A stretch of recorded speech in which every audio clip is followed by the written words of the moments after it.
All right, I'm Andrew. Welcome back to my podcast. Today we're going to record the final. It's about who am I online and how we see ourselves on social media and how it affects us. And thinking about, is it really me, who I am online? And so before we start our first topic, I want to introduce my roommate Chase. He'll be joining us throughout the episode. He's a fellow college student and someone who I've had a lot of real conversations with. And we've been living together for a long time, so we know each other. And yeah, we're about to get into it. Thanks for having me. Let's start with the idea that social media works like a digital mirror. It reflects back to not just what we post, but how we think others see us. According to an article in 2017 from Science Daily, social media doesn't help us reflect who we are. It actually shapes us and who we're becoming by influencing the way we view ourselves through others' feedback. That feedback, like likes, comments, shares, acts like a scoreboard, whether we want to admit it or not. And it's not always about showing off. Sometimes people just post to feel seen, to feel like they matter or connect with others in their own way. Yeah, I think that a lot of stuff online is very fake and people put on a big act for their peers or everyone else that they see. So I don't think social media really reflects who people are. Yeah, it's kind of like self-filtering changes how we view ourselves and we're being real or not. We just keep like curtaining a certain version of ourselves and we want to feel acceptable on social media. And that's just kind of the question we keep coming back to. So our next segment, we're going to talk about social comparison. In 2023, Pew Research Center report found that people often feel like they have to keep up with what others are posting online. They compare their everyday life to someone else's on a highlight reel, and it can really mess with your sense of worth. It's not just about wanting what others have, it's about feeling like you're not doing enough. When all you see is success, vacations, or perfect photos, it's easy to forget someone has like bad days too.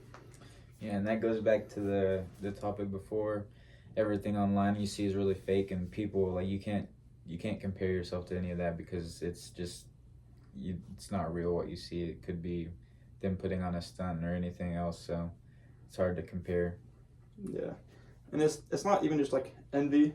You're right. You're always comparing, and it makes you feel guilty for you're not posting what you're achieving, and it feels like may make you feel like you're falling behind, and it builds up over time and how you interact with and it affects how you interact with people. So our next segment is psychological impacts. So how does all this affect how we feel? An article from Empowered Journalism explains how many people share their lives online to feel seen or validated, but it can come with a cost. We only show what we think people want to see. We might lose touch with who we really are. It's kind of like wearing a mask all the time. It might feel safe, but eventually it gets tiring and you get sick of it. And when people start believing the version of you and what they see online, it can create a gap between you and like real life. Yeah, and I've kind of caught myself falling into that sometimes. Just, you got to post what all your classmates are posting or people around you are posting. They go to a big game or a different event and they're posting a bunch of stuff. And it's just kind of, you fall into that hole of what everybody else is doing, and it's not really authentic. Yeah, I feel like that's one of the biggest ones because I feel like people always catch yourselves doing that. I've been a part of that, like putting a mask on, like hiding yourself behind the screen, almost behind the screen. I don't know. Yeah, there's a lot of people that hide behind the screen and they change what they post and everything else just based off who they're hanging out with. Yeah, that's probably one of the biggest ones for me. Just like I feel like people don't realize it, but people do it a lot just to kind of have a mask on. So for this segment, I'll be asking Chase questions and just kind of about general social media questions. Obviously, he's not an expert, but I think his answers will give us a pretty relatable view. So how do you think social media changes the way you think about yourself? I think that it's part of the mask thing. I mean, you just you think that you have to do what everybody else is doing and post what other people are doing. And I mean, sometimes people fall into different habits and stuff with social media and what they're posting just because of people they're around or what they see online. Yeah, definitely agree with that. Would you say your online identity is different from who you are or in person? I'd say for most people, yeah. I mean, it just goes back to like whoever you're hanging Yeah. out with and who you're seeing and talking to.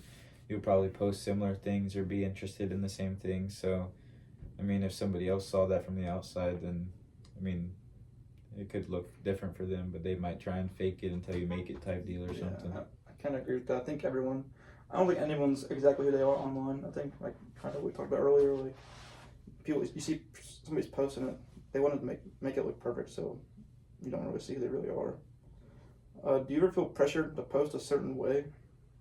Me personally, I don't, but I know that a bunch of people, they feel from outsiders or just what they see that if somebody is doing this cool thing in the quad one day or something, then they gotta go be a part and post the same thing or be around that atmosphere. It's almost like a jealousy thing sometimes when they see somebody's posting something they're doing. Yeah.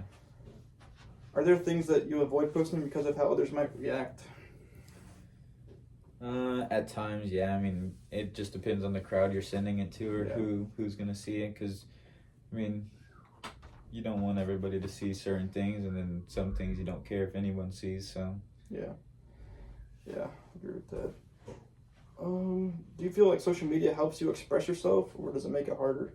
I feel like it makes it harder because, I mean, I don't think that you can trust anything that you actually see on social media. You have to actually research it for yourself and go through people that you actually like, reasonable sources and everything. Yeah, I feel like the only way you can actually be yourself on social media is like if you only followed and people followed you that like you actually know like in person, like good friends, your like close friends. But most people on social media like try to get their count up to like followers and who they're following, so they just do a bunch of random people. What tips would you give someone trying to be real online? It's a tough one. I don't know if there's not many people that are real online or just kind of posting whatever I don't know. Yeah, I would say make friends outside of online. Yeah, I would say, like, I feel like there's no way to like. I don't think anybody's really real online. Like, no, or you have to have met them in person first, or see them in a classroom or dorm or something. Yeah, that's kind of like we said earlier, like just now, like to be real online, like you have to know people personally. Like a lot of people that they follow, you need to know personally. Yeah. And I just don't think that's really realistic. Have you ever taken a break from social media? If so, what did you notice about yourself during that time? I haven't taken like a big break, but I don't use social media as much as other people do. I don't really post anything or like fall into the big trends. I kind of just keep away from everything and do my own thing. Yeah, that's how I am too. Like, you know, I don't get like I try not to get sucked in too much, but I feel like I notice more difference about myself when I get sucked in. You know, I feel like there I is. try to do like what's popular, like the new trends, kind of like you said. Yeah. Do you think people are more honest online or in real life? I think more people are more honest in real life. I mean, it just goes back to anything on being real on the internet. You can't really trust anything, or, I mean, people might be trying to hurt you or who knows what online. Kind of like the mask thing, just people hiding. Yeah. How do you think social media affects friendships or relationships in your life? I think it goes back to what you said earlier, just a lot of jealousy, and people can, I don't know, like, if I see you post one thing and I'm not there, like, I wish that I could be there, then it kind of, like, just, you know, you start to envy people or whatever online, and it's not very good. Yeah. So the next section we're going to do is navigating identity online. So how do we stay true to ourselves online? According to an article from Mashable, internet culture often pushes us to create and exaggerate an online version of ourselves. It's kind of like a line between content and reality gets blurry, but when we become more aware of that like pressure, we can kind of push back. I think that it's important to set boundaries for being online, and that will help you kind of navigate how much time you spend and everything. I know you can put timers on your phone for TikTok or Instagram or something, and I'd say limiting yourself to that or not being on there as much or like not interacting with as many posts, it would keep you away kind of and just help you maintain a healthy screen time. Yeah, I think another like important tip that people like you can use for yourself when you're posting stuff and like kind of like restricting yourself is like, are you doing it for yourself or are you just doing it for because you want to see how many likes you can get? Like instead of like you can kind of post something that's more genuine and like Yeah. that you actually care about. You're not posting for likes. Yeah, you're not posting it for likes or if it's cool. Yeah. And that's how we kind of want to start closing that gap between real and online identity. I feel like a lot of the pressure we feel isn't even about the content itself. It's more about kind of what we think it means if people don't respond or if we don't post often enough or even if we're not getting noticed. But once we realize that the algorithm isn't a measure of worth, I feel like it's a lot easier to start like it's a lot easier to start using social media how it's kind of meant to be the right way. Yeah, I think so too, because if you're on your phone and stuff too much or scrolling on TikTok and everything, your algorithm will pick up kind of everything you're looking at and then try and market you products that it'll get you to buy or spend money on or do any kind of thing or, I don't know. Yeah. And I feel like even like a good way to stay grounded, kind of getting back into that like mode of like fixing social media, it could even help like posting less or like just being more honest when you do, and it could like following accounts that more inspire you to like go ahead and do stuff. Setting limits, kind of what we talked about. Mm-hmm. Like I feel like a lot of people wake up and first thing they do is go on social media. Yeah. Just kind of like using it for more meaningful stuff, not just like I know we call it like doom scrolling. Just kind of like, get it on, and we want to use it for meaningful stuff. Yeah, I agree. I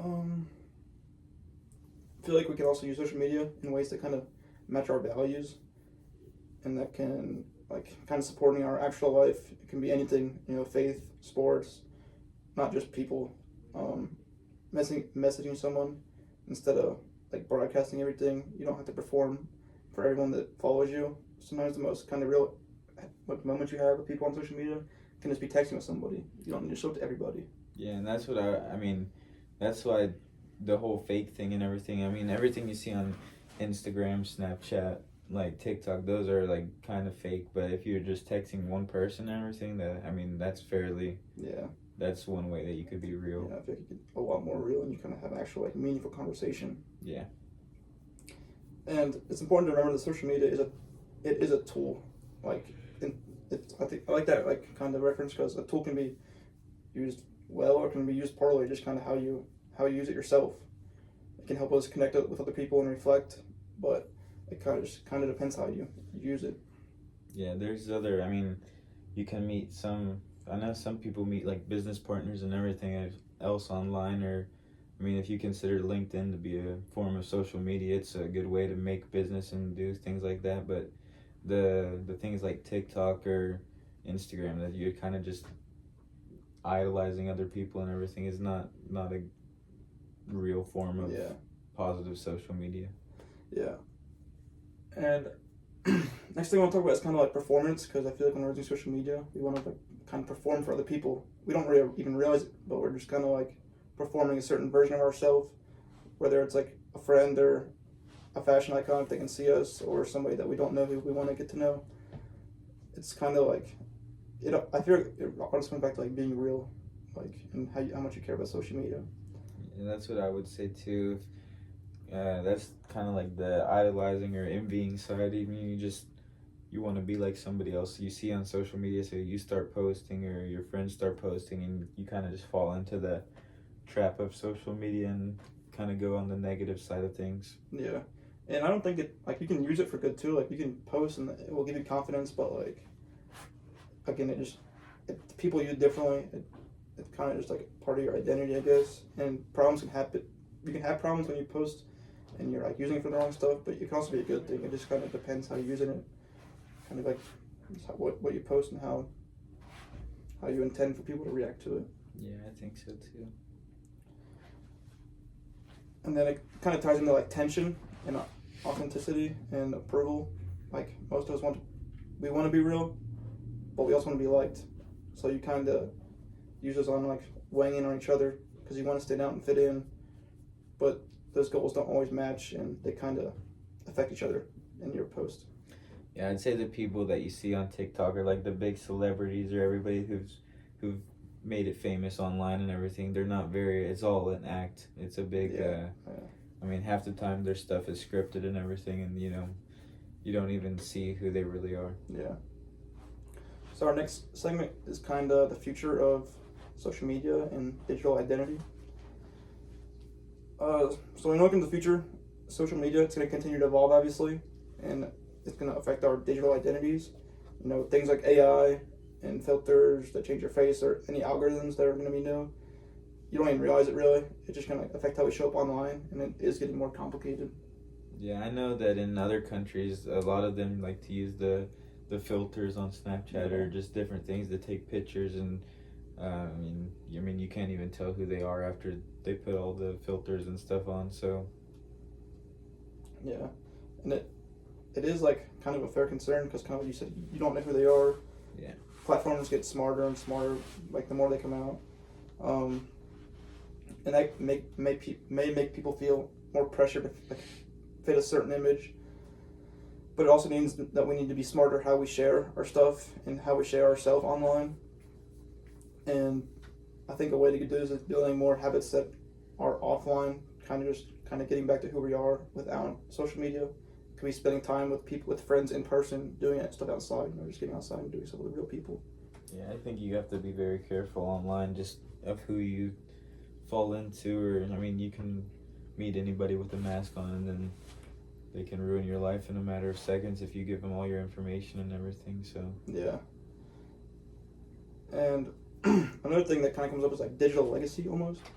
We want our profile, like, what do we want our profile to say about ourselves in 5-10 years when we're older and people are looking back? Like, it's kind of like we want to present ourselves for like a long time, and we want people to see us like, oh, we were, they were cool back then or popular. Like some people just want other people to see that, and they have that kind of intention for like a digital footprint. yeah, and that's what I've kind of been taught since I was little. I mean, everything you post online is going to be there forever. Yeah. So you have to be very careful of what you post, and I mean, it's going to be there for a long time, and it will affect your future and everything else. So Yeah, I think that's even scary to think about, that, like, a job you could have in, I don't know, 5, 10, 15 years, like, everything is affected by social media, even if we want it to be or not. It's just, like, very real.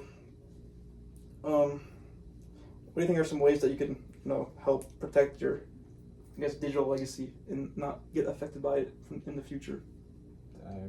just going back to what you post and Yeah. who you're around and who you're talking to, and set your screen limits and all the stuff that we've talked about kind of throughout the podcast. So you just gotta be careful of who you're around and how much you're on social media. Yeah.